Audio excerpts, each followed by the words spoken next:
ॐ यतो यतः शमीहिते अभयङ्करो प्रजाभय सुशान्तिर्भवतु।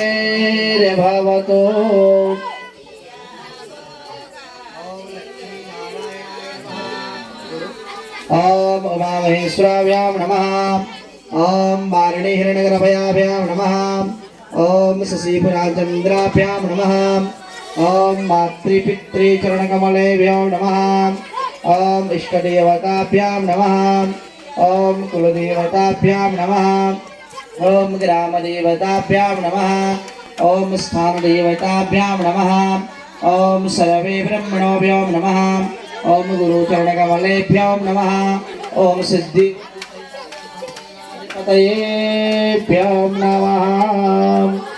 ॐ सुमुखचे गदसन्तस्य कपिलो गजकर्णङ्कः लंबोदरस्य विघटो विघ्ननाशो विनायका दोनों हाथ बंद करो।